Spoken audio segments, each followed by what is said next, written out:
अस्सलाम वालेकुम काश्तकार भाइयों।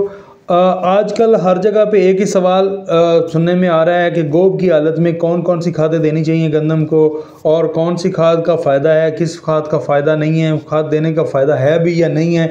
इस तरह के मुख्तलिफ सवालात मुख्तलिफ जगहों पे सोशल मीडिया और मुख्तलिफ प्लेटफॉर्म से ये आ रहे हैं। तो आज की हमारी वीडियो का जो टॉपिक होगा वो ये होगा कि गोब की हालत में हम कौन कौन सी खादें दे सकते हैं, क्या खादें देने का फ़ायदा भी है गोब की हालत में या नहीं। तो इस हवाले से पहली बात आपने ये याद रखनी है कि गोब की हालत में कुछ हमारे दोस्त जो हैं काश्तकार भाई हैं वो नाइट्रेट, जो कैल्शियम अमोनियम नाइट्रेट है या अमोनियम सल्फेट है या यूरिया का इस्तेमाल करते हैं, और उनकी राय ये होती है कि जब हम ये इस्तेमाल करेंगे तो इससे जो हमारा सिट्टा निकलेगा वो बड़ा निकलेगा और उसमें दाने ज़्यादा बनेंगे। तो ये बिल्कुल गलत बात है। इस वक्त नाइट्रोजन आप अगर इस्तेमाल करेंगे तो उसके नुकसानात हैं, ना कि फ़वाइद मिलेंगे। नुकसानात क्या क्या है कि फसल का कद गैर ज़रूरी तौर पर बड़ा हो जाएगा, फसल की लॉजिंग होने का खतरा होगा, तना कमज़ोर हो जाएगा, और जैसे ही हवा चलेगी तो फसल गिर जाएगी।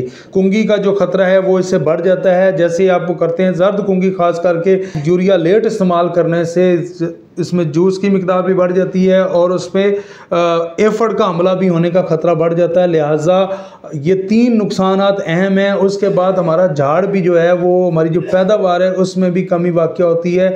लिहाजा गोब की हालत में नाइट्रोजनी खाद से आपने बिल्कुल गुरेज करना है, बिल्कुल इस्तेमाल नहीं करनी।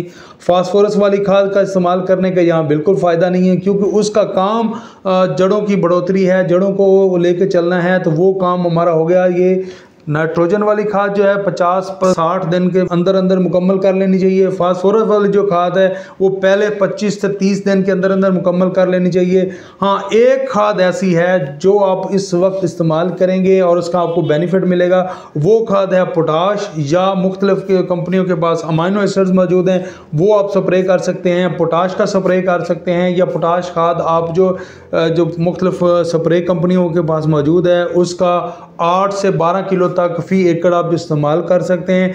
इसके अलावा आप कोई भी खाद इस्तेमाल करेंगे तो वो आपकी फसल को बजाय फ़ायदा देने के नुकसान की तरफ लेके जाएगी।